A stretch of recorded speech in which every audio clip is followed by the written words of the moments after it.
बिस्मिल्लाहिर्रहमानिर्रहीम। अस्सलाम वालेकुम। स्टार्ट करने जा रहे हैं chapter that is the sales tax. और सेल्स टैक्स का चैप्टर स्टार्ट करने से पहले थोड़ा सा हम कुछ बेसिक्स के ऊपर बात करेंगे। फर्स्ट ऑफ ऑल मैं यहाँ पे अगर एक टर्म लिखता हूँ that is the term taxes, यानी कि अगर मैं एक टर्म लिखता हूँ टैक्सेस, तो टैक्सेस क्या है, टैक्सेस किसको कहते हैं या टैक्स किसको कहा जाता है? तो taxes are basically the revenues of government. Taxes क्या है? It's a revenue of government, यानी कि गवर्नमेंट की रेवेन्यू को नॉर्मली टैक्स कहा जाता है। क्या मैं पूछता हूँ यार व्हाट इज टैक्स, तो it's a basically a revenue of government.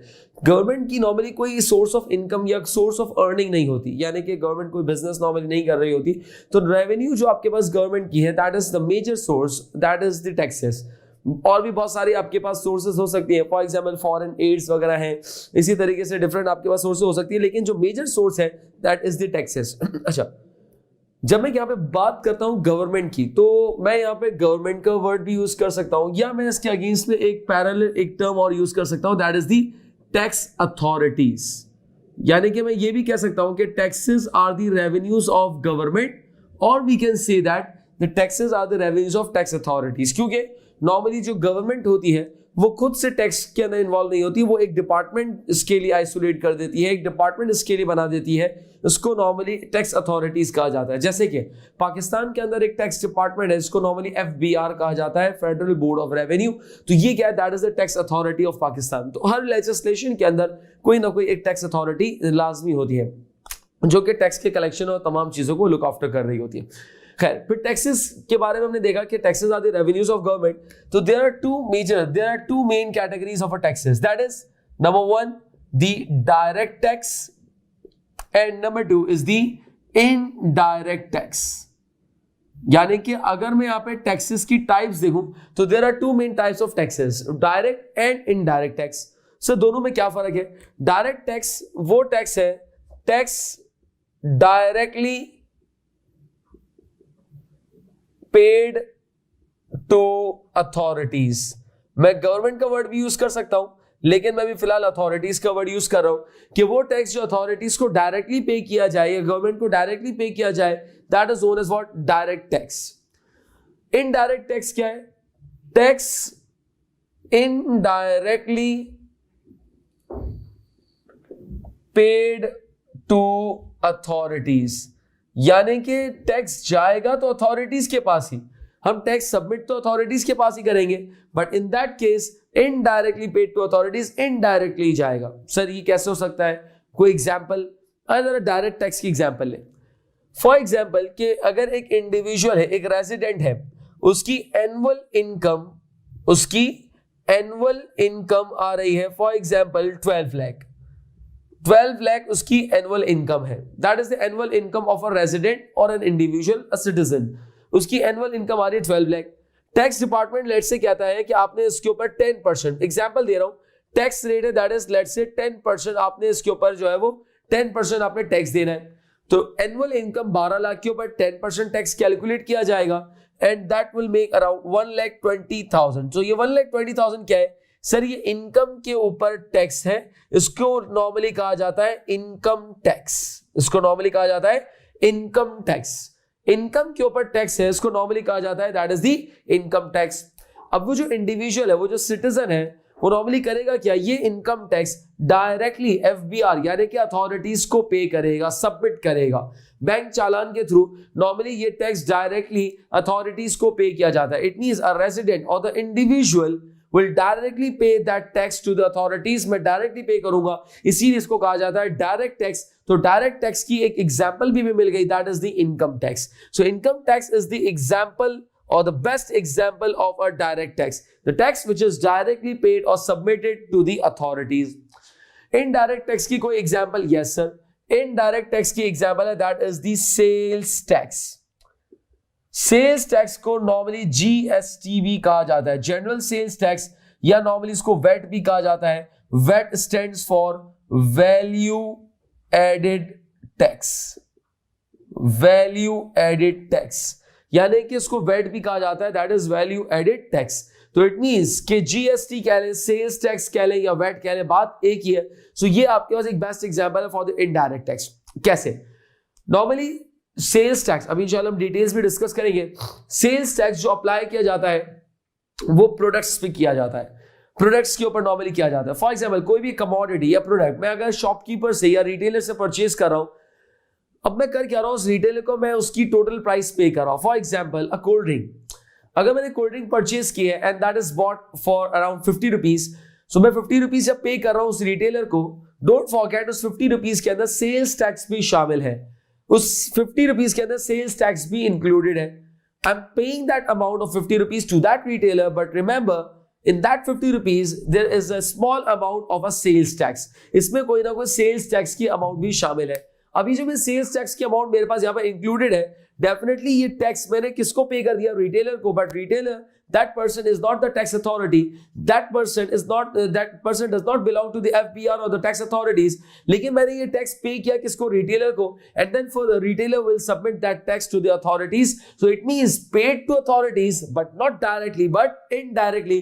So it means कि जब मैं कहता हूं tax which is indirectly paid to authorities, that means what, that means tax which is paid through, that is paid through some middleman, paid through middleman. और middleman का मतलब क्या है, मिडलमैन का मतलब होता है नॉर्मली अ होलसेलर और अ रिटेलर, होलसेलर और अ रिटेलर। इट मींस कि वो टैक्स जो होलसेलर या रिटेलर्स के थ्रू पे किया जाए, मिडलमैन के थ्रू पे किया जाए, उसको इनडायरेक्ट टैक्स कहते हैं। एंड जीएसटी, सेल्स टैक्स और VAT is the best example for the indirect tax. अच्छा, हमारे इस चैप्टर के अंदर में करना क्या है, हमारा जो कंसर्न है वो क्या है, हमारा कंसर्न है यानी कि हमें डायरेक्ट टैक्स नहीं पढ़ना, हमें इनडायरेक्ट टैक्स की एक एग्जांपल है that is the sales tax, उस सेल्स टैक्स को हमें डिटेल में डिस्कस करना है। तो आइए जरा अब सेल्स टैक्स के बारे में कुछ इंपॉर्टेंट बातें हम देखें कि व्हाट इज सेल्स टैक्स।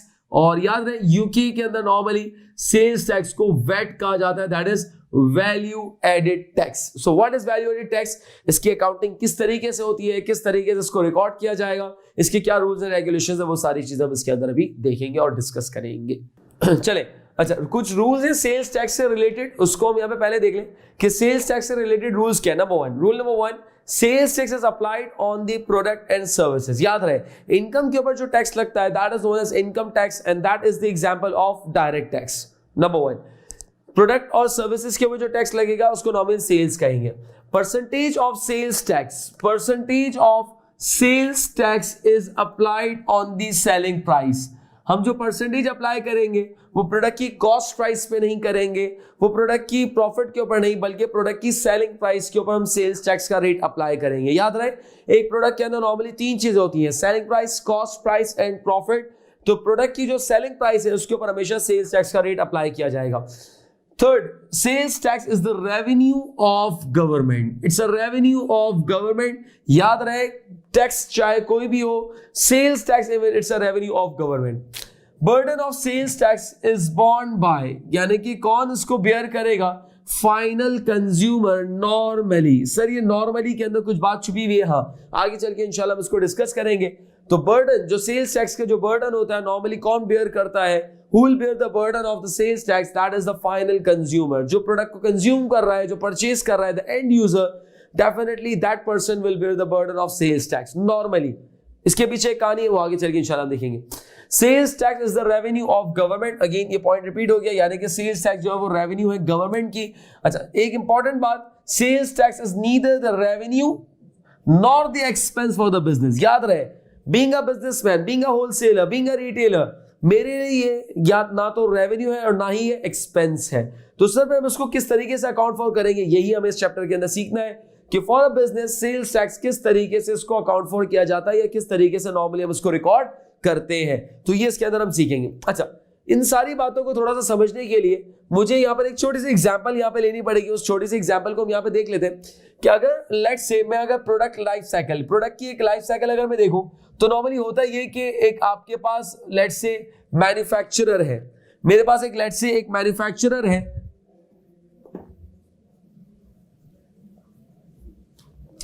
मेरे पास एक लेट्स से मैन्युफैक्चरर है। अच्छा मैन्युफैक्चरर ने रॉ मटेरियल परचेज किया, मैन्युफैक्चरर ने रॉ मटेरियल परचेज किया फॉर $40, लेट्स से $40 का एक रॉ मटेरियल परचेज किया।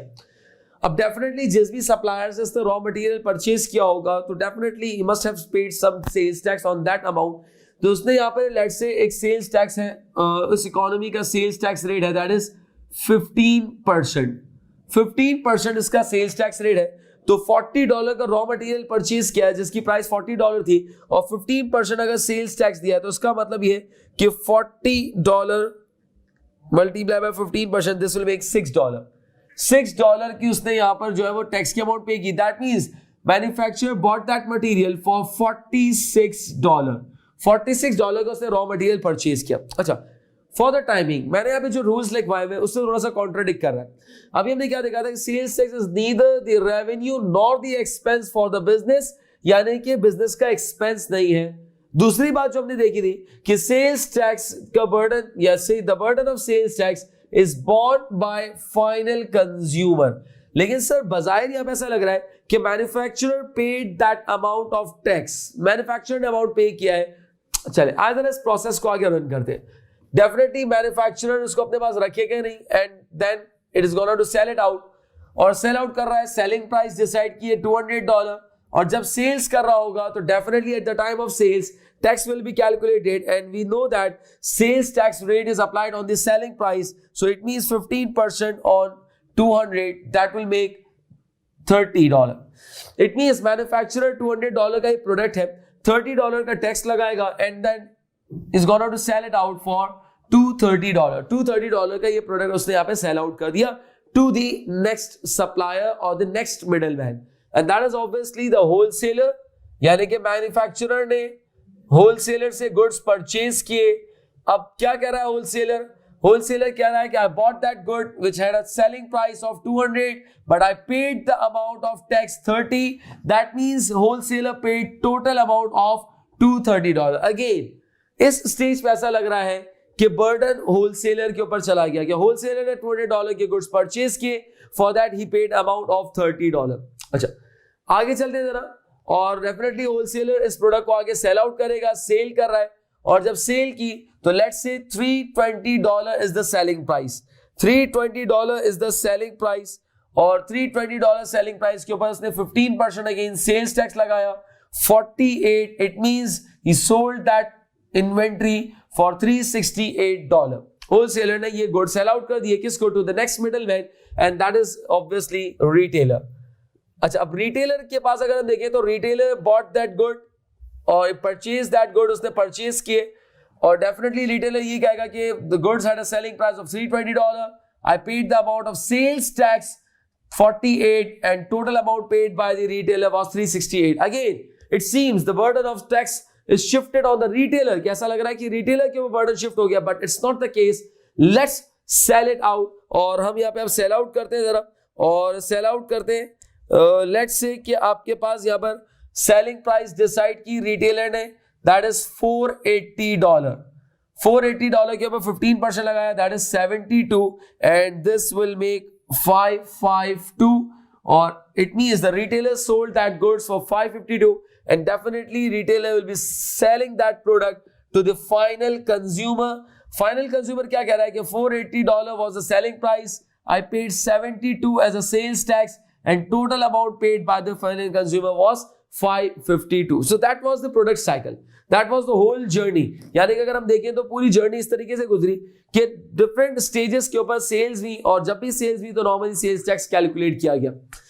अच्छा अब कुछ बातें जो यहाँ पे लिखी हुई उसको प्रूफ करने का वक्त आ गया है।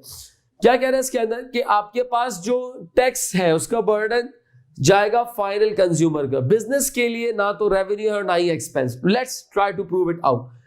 फॉर एग्जाम्पल अगर मैं मैन्युफैक्चरर की बात करता हूं, manufacturer paid the amount of tax that is $6 but it recovered the amount of $30 from wholesaler. अब जब ये $30 यहां पर मैन्युफैक्चरर के पास आ गए, सो ये मैन्युफैक्चरर के पास जो $30 है, is it the revenue for manufacturer? No, that is the amount of sales tax, and definitely manufacturer ये अमाउंट अपने पास रिटेन नहीं कर सकता। Manufacturer have to pay that amount to the government. अब गवर्नमेंट को क्या पूरी अमाउंट पे कर देगा? नहीं, मैन्युफैक्चरर एक आर्ग्यूमेंट लेकर आएगा कि मैंने एक टैक्स जो अपनी जेब से पे किया दैट इज $6, मैं ये अमाउंट रिटेन करूंगा, और जो बैलेंस बच जाएगा दैट मींस $24 वो मैं गवर्नमेंट को पे कर दूंगा। It means that $24 is what that is payable to government. payable to government. It means manufacturer will not pay the whole amount of 30 to the government because manufacturer itself have paid the amount of $6 from his pocket. So it means कि वो उस amount को retain करेगा, जो balance बच जाएगा that amount will be paid to the government. Again, wholesaler paid the amount of tax $30, but don't forget it recovered the amount of sales tax 48 from whom? The retailer. अब क्या ये $48 पूरे के पूरे गवर्नमेंट को submit करेगा? No, इसमें से $30 वो अपने रिटेन करेगा एंड आफ्टर रिटेनिंग दैट $30 जो 18 आपके पास यहां पर डॉलर्स है that will be paid to authorities, that is payable to government. Again retailer paid the amount of 48 and 72 का उसने टैक्स रिकवर किया. क्या ये 72 का जो टैक्स मिला है रिटेलर को, क्या ये उसकी रेवेन्यू है? No, it's not the revenue of retailer. Retailer क्या पूरी अमाउंट पे करेगा? नहीं, पूरी अमाउंट पे नहीं करेगा. तो करेगा क्या? रिटेलर इसमें जो $48 अपने पे कर चुका है वो रिटेन कर लेगा एंड देन जो बैलेंस बच रहा है that is $24. This will be paid to authorities. That means that is payable to government. It means एक बात तो शायद प्रूव हो गई क्या कि टैक्स का जो बर्डन है, सेल्स टैक्स का जो बर्डन है वो नॉर्मली किसी भी बिजनेसमैन के ऊपर नहीं आ रहा. मैन्युफैक्चरर ने at a very early stage पे जरूर किया but subsequently it recovered that amount. Same goes with the wholesaler and retailer. They paid the amount of tax but suddenly they recovered that amount of sales tax from the end user. इन्होंने क्या किया? यहां पे tax को recover कर लिया. तो एक बात तो कंफर्म हो गई कि sales tax is neither the revenue nor the expense for the business. Business के लिए ना तो रेवेन्यू ना तो एक्सपेंस है. सो अल्टीमेटली ये टैक्स का बर्डन बेयर किसने किया? ये जो टैक्स का बर्डन बेयर किया ये फाइनल कंज्यूमर ने किया है. So it means the burden of sales tax is borne by final consumer. It means इसका बर्डन फाइनल कंज्यूमर बेयर करता है. And the third point is ये जितना भी टैक्स डिफरेंट स्टेजेस में दिया गया ये सब अथॉरिटीज को दिया गया. It means sales tax is the revenue of government. And another thing which we proved in this example is the percentage of sales tax is applied on the selling price and sales tax is applied on the product and services.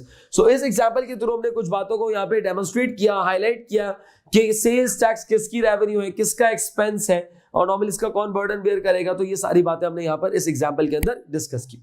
सो ये हमने यहाँ पे एक example discuss की. अब इस example से कुछ और बातों को भी हम थोड़ा सा ढूंढने की कोशिश करेंगे. कुछ और बातें मैं यहाँ पे कुछ और पॉइंट्स यहाँ पे नोट डाउन कर रहा हूँ, उनको आप भी नोट डाउन करेंगे एंड देन फिर हम उसको इसी एग्जाम्पल के अंदर प्रूव करने की कोशिश करेंगे. अच्छा, there are two types of sales tax. कुछ और मजीद बातें इसके अंदर है. There are two types of sales tax, that is input sales tax and output sales tax. यानी कि मैं यहाँ पे टैक्सेस की टाइप नहीं बता रहा, याद रखिएगा टैक्सेस की दो ही टाइप्स हैं, that is the direct and indirect. मैं यहाँ पे सेल्स टैक्स की टाइप्स बता रहा हूँ, that is input sales tax and output sales tax. Now what is the difference between the input and the output sales tax? Tax paid at the time of purchases, यानी कि वो tax जो पे किया जाए परचेजेस के वक्त उसको नॉर्मली इनपुट सेल्स टैक्स कहा जाता है. एंड देन टैक्स रिकवर्ड, वो टैक्स जो रिकवर किया जाए at the time of sales उसको नॉर्मली आउटपुट सेल्स टैक्स कहते हैं. अभी प्रूफ भी करता हूँ, समझाता भी हूँ. डिफरेंस बिटवीन यानी कि जो डिफरेंस यानी कि माइनस जब करेंगे इनपुट एंड आउटपुट को जब डिफरेंस निकालेंगे इज द अमाउंट, या तो वो अमाउंट आपने पे करनी होगी या फिर आपने रिसीव करनी होगी from the government.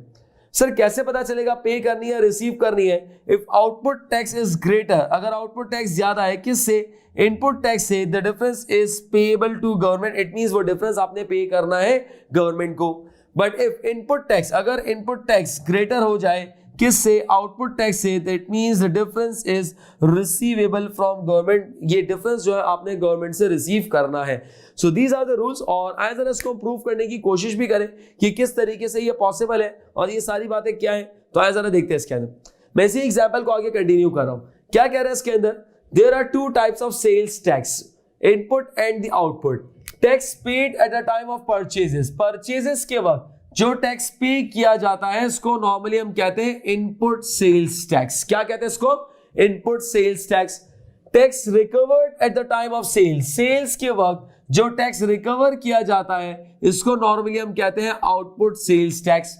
That means कि अगर मैं पूछूं मैन्युफैक्चरर का इनपुट टैक्स कितना है? $6. मैन्युफैक्चरर का आउटपुट टैक्स कितना है? $30. इसी तरीके से होलसेलर का इनपुट टैक्स कितना है? $30. होलसेलर का आउटपुट टैक्स कितना है? $48.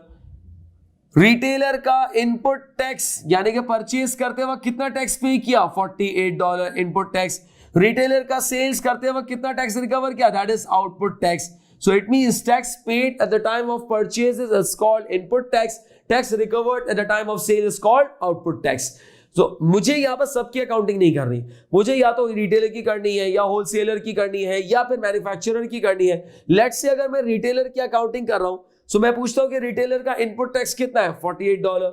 रिटेलर का आउटपुट टैक्स कितना है, दैट इज $72। तो इसका मतलब ये कि tax paid at the time of purchases is called input and tax recovered at the time of sales is called output. Another important thing is difference between the input and the output tax. अगर मैं input और output का difference लेता हूं, दोनों को minus करता हूं, 6 - 30 तो that means 24, 30 - 48 that is 18, 48 - 72 that is 24। ये जो डिफरेंस है, either the difference is payable to government यानी कि मुझे ये अमाउंट गवर्नमेंट को पे करनी होगी, और इट इज पॉसिबल कि मुझे गवर्नमेंट से शायद ये अमाउंट रिकवर करनी हो, दैट इज रिसीव करनी हो।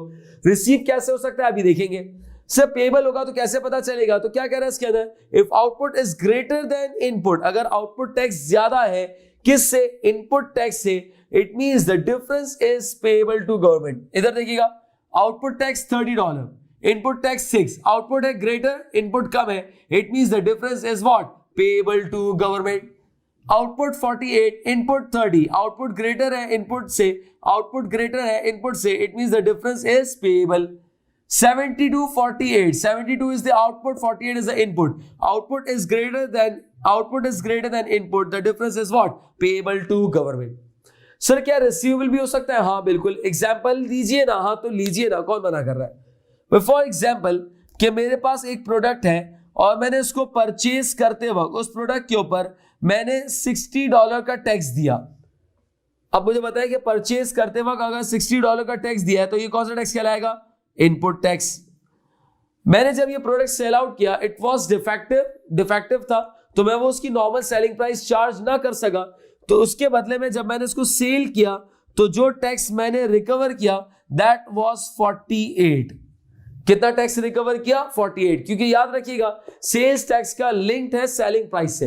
If the selling price is higher definitely the sales tax would also rise, but if the selling price is lower it means the sales tax will decline.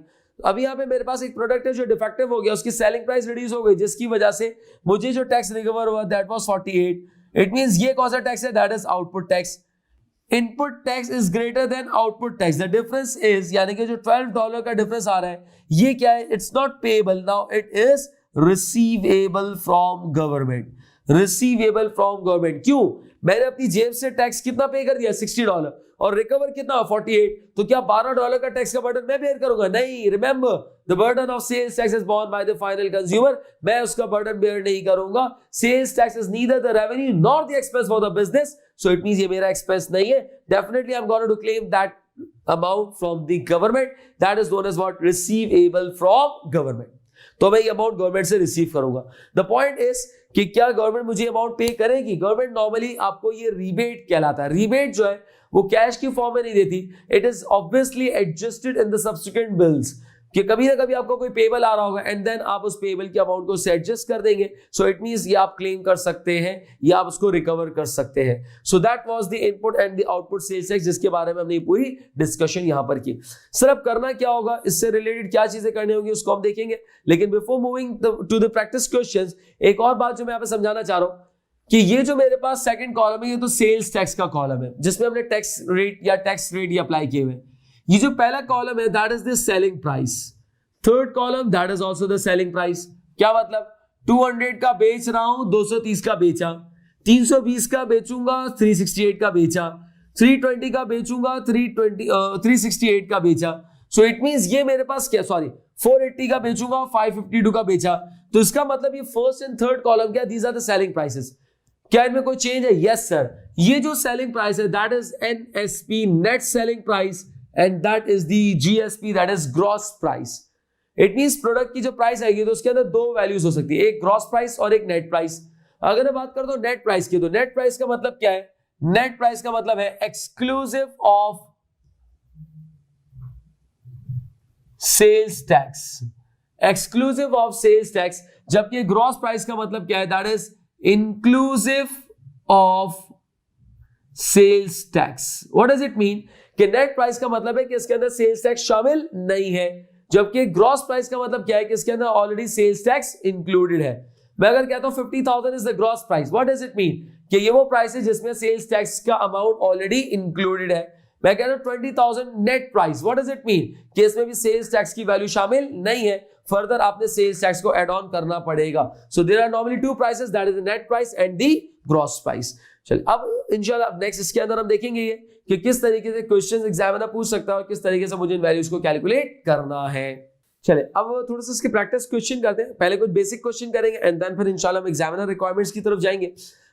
मैं अगर for example कहता हूं कि एक product है, उसकी मेरे पास दे रहा है that is the gross price, it may either be the purchase और the sale price. Gross price दे रहा है for example $20,000 and remember whenever we use the word gross price, what does it mean, ये वो product की price है जिसके अंदर सेल्स टैक्स ऑलरेडी शामिल है, यानी कि इसके अंदर सेल्स टैक्स ऑलरेडी इंक्लूडेड है, that is the gross price. अच्छा wait that is value added tax का रेट मेरे पास दे रहा है लेट्स से 17% और मुझे कहता है calculate the amount of sales tax, calculate the amount of sales tax, कि सेल्स टैक्स की अमाउंट को हमें कैलकुलेट करना है। सर अब करेंगे कैसे, सेल्स टैक्स की अमाउंट को कैसे कैलकुलेट करेंगे, तो मैं यहां पर जो है वो एक सिंपल सी इक्वेशन या फॉर्मूला जो कि हमें प्रूफ भी हम कर सकते हैं कि gross price, it's not gross profit, it's gross price is equal to net price plus sales tax. बहुत इजीली हम इस इक्वेशन को वेरीफाई कर सकते हैं कि ग्रॉस प्राइस बराबर है किसके, net price plus sales tax के। ऐसा ही है 200 plus 30 is equal to what, 230, 320 plus 48 is equal to what, 368. It means gross price is usually equals to what, net price plus sales tax. अच्छा मैं ratios बनाने जा रहा हूं बेसिकली। सेल्स टैक्स का या वेट का जो रेशियो मेरे पास आ रहा है दैट इज 17%। सो मैंने 17 यहां पे नोट डाउन कर दिया। अब यहां पर मेरे पास 17 जब मैंने नोट डाउन कर दिया तो मेरे पास यहां पर जो ग्रॉस सॉरी नेट प्राइस है, नेट प्राइस होती है exclusive of tax. Exclusive of tax का मतलब क्या है कि इसमें टैक्स शामिल नहीं है। It means net price is always representing the 100%, ये हमेशा 100% रिप्रेजेंट कर रहा होगा। एंड प्लस का साइन हमने एडजस्ट कॉपी किया तो ऑब्वियसली ग्रॉस प्राइस का रेशियो हो जाएगा that would be 117। It means ये रेशियो मैं वर्बली भी बना सकता हूं। मैं अगर कहता हूं 15% is the sales tax rate, so net price is 100, 15 is the sales tax, so gross price would be 115. 16% is the sales tax rate, sales tax 16, net price is always 100, gross price would be 116. so it means कि मैं ये ratios verbally भी बना सकता हूं अगर चाहूं तो। खैर अब मुझे करना क्या है, फॉर्मूला है जो हमारे पास, क्या, गिवन अमाउंट, जिसको नॉर्मली कहता हूं गिवन की अमाउंट मल्टीप्लाई बाय रिक्वायर्ड का रेशियो डिवाइडेड बाय गिवन का रेशियो, गिवन का रेशियो, ये मेरे पास क्या है, ये एक फॉर्मूला है। अच्छा गिवन की अमाउंट मेरे पास वक्त फिलहाल गिवन क्या है, सर गिवन है मेरे पास ग्रॉस प्राइस, गिवन क्या है मेरे पास यहां पर ग्रॉस प्राइस, गिवन की अमाउंट, ग्रॉस प्राइस की अमाउंट, ग्रॉस प्राइस की अमाउंट, ग्रॉस प्राइस की अमाउंट कितनी है सर, गिवन की अमाउंट, ग्रॉस प्राइस की अमाउंट कितनी है मेरे पास 20,000। याद रहे गिवन क्या है gross price multiply by required, मुझे कैलकुलेट क्या करना है that is the sales tax, sales tax का रेशियो कितना है दैट इज 17, रिक्वायर्ड का रेशियो, रिक्वायर्ड क्या है that is sales tax, sales tax का ratio that is 17 divided by again given क्या है, गिवन है ग्रॉस प्राइस, ग्रॉस प्राइस का रेशियो, ग्रॉस प्राइस का रेशियो कितना है दैट इज 117, 117 नॉट 100, क्योंकि मुझे क्वेश्चन के अंदर जो गिवन है that is the gross price and not the net price, तो ग्रॉस प्राइस का रेशियो दैट इज 117, तो 20,000 multiply by 17 and divided bye 117, multiply by 17 and divided by 117, this will make 2906, 2906, that is the amount of sales tax, $2906, that is the amount of sales tax। ये हमने sales tax की value को calculate किया। इसी तरीके से मुझे यहाँ पे वर्किंग्स करनी होंगी। एक और एग्जांपल लेते हैं, जरा एक और एग्जांपल लेते हैं, और एग्जांपल है आपके पास सेल्स टैक्स इज गिवन। अब आपको सेल्स टैक्स दिया गया है, फॉर एग्जाम्पल एक प्रोडक्ट है उसका आपको सेल्स टैक्स बता दिया गया, अब आपने उसकी एक्चुअल प्राइस मालूम करनी है, यानी कि आपको सेल्स टैक्स और उसका रेट बता दिया गया, लेट्स से 17%, और आपसे कहा जा रहा है कि ये बताएं how much the consumer will have to pay, that means the gross price बताएं, क्योंकि consumer obviously total price pay करेगा, ग्रॉस प्राइस पे करेगा, सो ग्रॉस प्राइस हमें कैलकुलेट करनी है. So how we are going to calculate that gross price? Again ratios मैं बना लूं, वर्बली बना लूं, रिटन में बना लूं, डजंट मैटर. अब मैं फॉर्मूला अप्लाई करो. गिवन की अमाउंट, गिवन क्या है? Sales tax. सेल्स टैक्स की amount that is 3000 multiply by required is gross price. Required का ratio that is gross price का रेशियो, और ग्रॉस प्राइस का रेशियो वर्बली अगर देखें तो टैक्स रेट 17, नेट प्राइस 100, तो ग्रॉस प्राइस का रेशियो हो जाएगा 117 multiply by 117 divided by given का रेशियो. गिवन क्या है क्वेश्चन के अंदर? सेल्स टैक्स गिवन है. गिवन का रेशियो सेल्स टैक्स का रेशियो, और सेल्स टैक्स का रेशियो कितना होगा? That would obviously 17. तो उसका मतलब मैंने इसको 17 से डिनोमिनेटर में डिवाइड कर दिया. सो इस तरीके से मैं यहां पे अपने पास ग्रॉस प्राइस कैलकुलेट कर लूंगा. दैट मींस के 3000 multiply bye 117 divided by 17, 20,647. 20,647 647, that is the amount, that is the gross price. It means the total price which the consumer will pay for that product. I hope कि आप इस बात को थोड़ा सा कैच कर रहे होंगे कि कर क्या रहे हैं. तो इट मींस मेरे पास कोई भी अमाउंट दे दे और मुझे परसेंटेज दे दे, तो मैं कोई भी बैलेंस या कोई भी अमाउंट कैलकुलेट कर सकता हूं. फॉर एग्जाम्पल एक और हम यहाँ पे लेते हैं जरा. एक और क्वेश्चन अगर हम ले कि if the net price is given. Net price का मतलब क्या है? That is the net price का मतलब दैट इज द एक्सक्लूसिव. इसमें आपके पास टैक्स शामिल नहीं है. Net price of the product is for example $7,000, और आपसे एग्जामिनर कहता है कि कैलकुलेट दी, सेल्स टैक्स का रेट 16% है, कैलकुलेट दी ग्रॉस प्राइस. आप इसकी ग्रॉस प्राइस कैलकुलेट करके बताएं. एक तरीका तो ये कि पहले मैं इसकी सेल्स टैक्स की अमाउंट को कैलकुलेट करूं, फिर इसको मैं नेट प्राइस में प्लस करूं. मैं डायरेक्टली भी ग्रॉस प्राइस कैलकुलेट कर सकता हूं. How is it possible? Let's try to do it. 7,000 is the given की amount multiply by again required का रेशियो. अब मेरी रिक्वायरमेंट क्या? मेरी रिक्वायरमेंट है ग्रॉस प्राइस को कैलकुलेट करना, एंड ग्रॉस प्राइस का ratio is always 100 plus tax. 100 plus tax, तो ग्रॉस प्राइस का रेशियो कितना हो जाएगा? 100 plus 16, that is 116. Gross price calculate करनी है, but the value divided by given का रेशियो. गिवन क्या है? नेट प्राइस गिवन है, और गेट नेट प्राइस का ratio is always 100, so we'll divide with 100, तो multiply by 116 divided by 100, so आपके पास यहां पर आ जाएगी that is 7,000 multiply by 116 divided by 100, so 8120 is the gross price.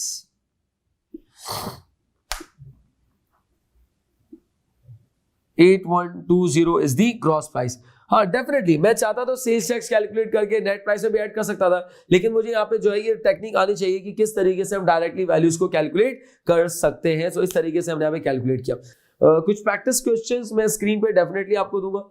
आपने जो है वो उसके अंदर उन प्रैक्टिस क्वेश्चंस को ट्राई करना है, एंड देन फिर इसके हम कुछ एडवांस लेवल के क्वेश्चंस को हम प्रैक्टिस करेंगे. सो मेक श्योर करें कि आप इन प्रैक्टिस क्वेश्चंस को लाजमी अटेम्प्ट कर लें.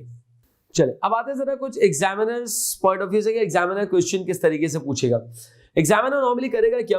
वो आपको दे देगा that is the purchase price of the product. वो आपको दे देगा that is the purchase price, के परचेज प्राइस आपके पास है, प्रोडक्ट परचेज क्या है फॉर $30,000, और आगे बता देगा एक्सक्लूसिव है या इंक्लूसिव है. अगर वो कह देता है exclusive of sales tax, exclusive of sales tax, it means कि नेट प्राइसेस में सेल्स टैक्स शामिल नहीं है. एंड देन आपको कह रहा है सेल प्राइस या सोल्ड, आपके कह रहा है कि हमने सोल्ड कर दिया या हमने सेल्स कर दिया है फॉर $80,000 के हमने सेल्स कर दिए, and that is the inclusive of sales tax. और इंक्लूसिव का मतलब क्या है? इंक्लूसिव का मतलब है दैट इज ग्रॉस प्राइस, यानी कि इसके अंदर सेल्स टैक्स की अमाउंट ऑलरेडी इंक्लूडेड है. सेल्स टैक्स का आपको रेट दे रहा है value added tax, let's say 16%, और रिक्वायर्ड क्या है? Calculate the amount payable to और receivable from government. A requirement, B requirement, चल ए रिक्वायरमेंट अभी करते हैं, calculate the amount payable to और रिसीवेबल फ्रॉम गवर्नमेंट, यानी कि आपने कैलकुलेट करना है कि कितनी अमाउंट मुझे गवर्नमेंट को पे करनी है या कितनी अमाउंट मुझे गवर्नमेंट से रिसीव करनी है। सर कैसे कैलकुलेट करेंगे, क्या करना पड़ेगा इसके लिए? सर एक बात अगर आपको याद हो, मैंने जो इंपॉर्टेंट पॉइंट्स आपको नोट डाउन करवाए थे कि कैसे पता चलेगा पेएबल या रिसीवेबल, तो उसके लिए दो टैक्सेस की जरूरत पड़ेगी आपको, that is the input and the output. Input क्या था, जो परचेज के ऊपर कैलकुलेट किया जाए, आउटपुट क्या है, जो सेल के ऊपर कैलकुलेट किया जाए। मेरे पास यहाँ पे परचेज का डाटा दिया हुआ है, यस सर बिल्कुल दिया हुआ है। परचेज का डाटा कितना दे रहा है, 30,000। सो इसकी मदद से मैं कैलकुलेट करूंगा इनपुट सेल्स टैक्स।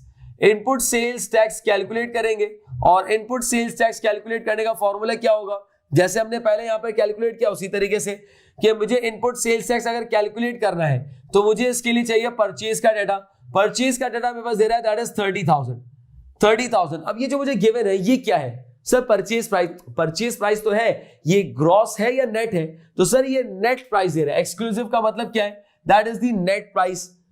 मुझे कैलकुलेट क्या करना है, सेल्स टैक्स, तो मल्टीप्लाई बाय रिक्वायर्ड का रेशियो, रिक्वायर्ड क्या है, that is 16 divided by given का रेशियो, गिवन नेट प्राइस है दैट मींस 100। ऐसे ही, क्योंकि नेट प्राइस का रेशियो इज ऑलवेज 100, तो नेट प्राइस क्या है, दैट इज 100, तो हमने 100 से यहां पे डिवाइड करना है। So let's check it out कि क्या फिगर बन रही है, क्या वैल्यू बन रही है, that is 30,000 multiply by 16 and divided by 100, 4800 ये हमारे पास क्या गया, that is the input sales tax. Input sales tax. अब कैलकुलेट करते हैं जरा आउटपुट, और हमें पता है आउटपुट सेल्स टैक्स कैलकुलेट करेंगे हम सेल्स प्राइस की मदद से। याद रहे, इनपुट सेल्स की मदद से कैलकुलेट नहीं हो सकता, आउटपुट परचेज के डाटा की मदद से कैलकुलेट नहीं हो सकता। इनपुट कैलकुलेट करने के लिए मुझे लाजमी परचेज की इंफॉर्मेशन की जरूरत पड़ेगी, और आउटपुट को कैलकुलेट करने के लिए मुझे सेल की इंफॉर्मेशन की जरूरत पड़ेगी। Output sales tax, sale price given है, यस सर, मुझे 80,000 दे रहा है। अगेन मल्टीप्लाई बाय रिक्वायर्ड का रेशियो, सेल्स टैक्स कैलकुलेट करना है, divided by given, but this time it's not exclusive, it's inclusive, that is the gross price. It means gross price है तो 1166 से हम डिवाइड कर देंगे। So let's calculate the output sales tax. कितना आ रहा है, 80,000 multiply by 16 divided by 116, this will make 11034, 11034। अच्छा, फिर एक और बात मैंने लिखा थी, if output tax is greater than input, output ज्यादा है इनपुट कम है, so the difference is payable to government. So आपका जो डिफरेंस आ रहा है दैट इज 6234 का डिफरेंस आ रहा है। सो ये जो 6234 का जो डिफरेंस है that is the amount which is payable to government. So normally एक रिक्वायरमेंट जो आपके पास यहां पर आती है that is to calculate the amount of sales tax that is payable or receivable, that is payable to government or receivable from government। तो एक बात तो हमने यहाँ पे डेमोन्स्ट्रेट कर ली कि यहाँ पर मेरे पास payable to government आ रहा है। तो कैलकुलेट करने का तरीका क्या था कि सबसे पहले मुझे इनपुट और आउटपुट चाहिए, और याद रहे इनपुट टैक्स में कैलकुलेट कर नहीं सकता कब तक, जब तक कि मेरे पास परचेज प्राइस ना हो, और आउटपुट टैक्स को कैलकुलेट करने के लिए मुझे सेल प्राइस की जरूरत पड़ेगी। तो उन दोनों की मदद से मैंने यहां पर क्या किया, मैंने पेएबल टू या रिसीवेबल फ्रॉम गवर्नमेंट को कैलकुलेट कर लिया कि कितनी अमाउंट है जो कि हमें गवर्नमेंट को पे करनी है। That means the difference between the input and the output, and the output tax was greater than the input, it means the difference is that is 6234 is payable to government. So ये हमने एक basic question यहां पे किया। अच्छा, एक और basic question दे रहा हूं, आप भी खुद से ट्राई करें एंड देन फिर वीडियो को पॉज करके चेक कीजिएगा कि क्या आपने सही किया है या नहीं किया। अच्छा, इसके अंदर और भी रिक्वायरमेंट्स होती है बेसिकली, लेट्स से कि मैं एंट्रीज बनानी है, लेजर्स बनाने, तो वो भी इंशाल्लाह अगली क्लिप के अंदर इंशाल्लाह उसको हम प्रैक्टिस करेंगे। बट अभी मैं बेसिक क्वेश्चंस अगर मैं प्रैक्टिस करवाऊं तो इस तरीके से मैं पेएबल और रिसीवेबल को कैलकुलेट करूंगा। एंट्रीज और लेजर अभी मैंने डिस्कस नहीं किया, वो भी इंशाल्लाह हम डिस्कस करेंगे इन अपकमिंग क्लिप्स। अच्छा, अब मेरे पास एक और क्वेश्चन दे रहा हूं, सेम क्वेश्चन दे रहा है, लेकिन अब मैं थोड़ा उसको जो है वो समझ लेंगे वर्डिंग्स में दे रहा हूं। गुड्स परचेज फॉर, ये पहले आप खुद से ट्राई करेंगे देन वीडियो प्ले करके देखेंगे। $20,000